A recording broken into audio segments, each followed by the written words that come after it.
আজও পেল না রাজ্য সরকারের ঘোষণা অনুযায়ী লক্ষাধিক মৎস্যজীবীদের জন্য 10,000 টাকার অনুদান। পশ্চিমবঙ্গ সরকারের মৎস্য বিভাগ থেকে মৎস্যজীবীদের উদ্দেশ্যে একটি বিজ্ঞপ্তি জারি হয়েছিল 2 মাস আগে। 15 এপ্রিল থেকে 14 জুন পর্যন্ত যন্ত্রচালিত ট্রলার কিংবা ভটভটি নিয়ে নদীতে কিংবা সমুদ্রে মাছ ধরতে পারবে না। একই সঙ্গে মৎস্য দপ্তর থেকে রাজ্য সরকারের সমুদ্র সাথী প্রকল্প থেকে ঘোষণা করা হয়েছিল 2 মাস বেকার হয়ে থাকা মৎস্যজীবীদের জন্য রাজ্য সরকার সমুদ্র সাথী প্রকল্পে 10,000 টাকা করে পরিবার পিছু অনুদান দেওয়ার। 2 মাস অতিক্রান্ত হয়ে যাওয়ার পরেও আজও পর্যন্ত সেই 10,000 টাকা পেলেন না এই রাজ্যের লক্ষাধিক মৎস্যজীবী। আগামী 14 তারিখে সেই বিজ্ঞপ্তি বা নিষেধাজ্ঞা উঠে গেলেও পুনরায় দেনা করে গভীর সমুদ্রে মাছ ধরতে যাওয়ার তোড়জোড় শুরু করেছেন ওই মৎস্যজীবীরা। বিজেপির পক্ষ থেকেও এটা ভাওতা বা ভোটের চমক বলে বিদ্রূপ করেছেন। যদিও সরকার পক্ষের বা শাসক দলের পক্ষ থেকে জানানো হয়েছে অন্যান্য প্রকল্প যেমন মানুষ তাদের অ্যাকাউন্টে টাকা পেয়েছে, এটাও তাদের অ্যাকাউন্টে টাকা পৌঁছে যাবে। তবে ভোটের কাজ থাকার জন্য অনেক মৎস্যজীবী এখনও পর্যন্ত আবেদন করার সুযোগ পায়নি, তাই 10 দিন বাড়ানো হয়েছে। এরপরে দেওয়া হবে ওই টাকা, না দেওয়ার কোনো প্রশ্নই ওঠে না। বিজেপিরা মিথ্যে অপবাদ দিচ্ছে, এতে কোনো লাভ হবে না।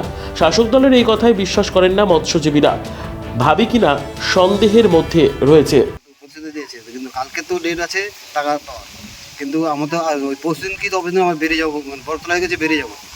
এবারে ওই টাকাটা যদি আমরা পেতাম তাহলে আমাদের মানে সংসারে ধার দেনারও শোধ করা হতো এবং আরও মানে সংসার চলতো।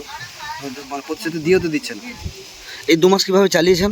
তোমার ধার দেনা করে চালাতে হচ্ছে, আর এমনি পাড়া এমনি খারানি করেছি এবং ধার দেনা করে চালাতে হচ্ছে। 10,000 টাকা পেলে আপনাদের কী হতো? আপনাদের 10,000 টাকা তো আমাদের অনেকটা উপকার হয়। হ্যাঁ, আমি অ্যাপ্লাই করেছিলাম কিন্তু একটা টাকাও আমরা পাইনি। আমরা 2 মাস বসে বসে খেয়েছি কিন্তু কেউ আমাদের একটা টাকাও দিইনি। বলেছে দরখাস্ত জমা দিতে, আমরা দিয়েছি কিন্তু তবু আমরা টাকা পাইনি। কোনো টাকা পয়সা পাচ্ছি না। অ্যাপ্লাই করেছিলে? অ্যাপ্লাই করেছি তো আমাদের কিছু হয়নি। কবে দেবে বলেছিল? জমা দিতে বলেছিল। কবে দেবো বলে তো দেয় না। টিকাট অনেকবার জমা দিয়েছি কিন্তু আমার হাতে এখনো আসেনি। টাকা এখনো আসেনি? টাকাও আসেনি এবং মসুদি বায়োমেট্রিক কার্ডও আমার কাছে আসেনি। রাজ্য সরকার তো দেবে বলেছিল, এই 2 মাস তোমরা বসেছিলে, টাকা তো দেওয়ার কথা। দিবে বলে সেটা যায় না, কিন্তু আমরা কয়েকবার জমা করেছি কিন্তু আমাদের কাছে এখনো কার্ডও আসেনি, কিছু আমরা পাইনি। কিন্তু আমরা দেখুন, এই রাজ্য সরকার ঢপবাজির প্রতিশ্রুতি দিতে দিতে এমন একটা জায়গায় পৌঁছে গেছে যে দিন দরিদ্র মৎস্যজীবীদেরও মাথায় টুপি পরাতে এরা ছাড়েনি। কেবলমাত্র 2024-এ লোকসভা ভোটের দিকে তাকিয়ে। লোকসভা ভোট শেষ, তাদের ঢপবাজির প্রতিশ্রুতির কথা ভুলে গেছে। না, এই সময়ের মধ্যে যেহেতু নির্বাচন চলছিল সেই কারণে অনেকে অ্যাপ্লাই করতে পারেনি। খুব অল্প সংখ্যক মানুষ অ্যাপ্লাই করতে পেরেছে। সেই জন্য আমাদের মাননীয় মুখ্যমন্ত্রী বলেছেন যে আরও 10 দিন আমি সময় বাড়িয়ে দিলাম, আরও বেশি মানুষ যাতে অ্যাপ্লাই করতে পারে সেই সুযোগটা দেওয়া হয়েছে।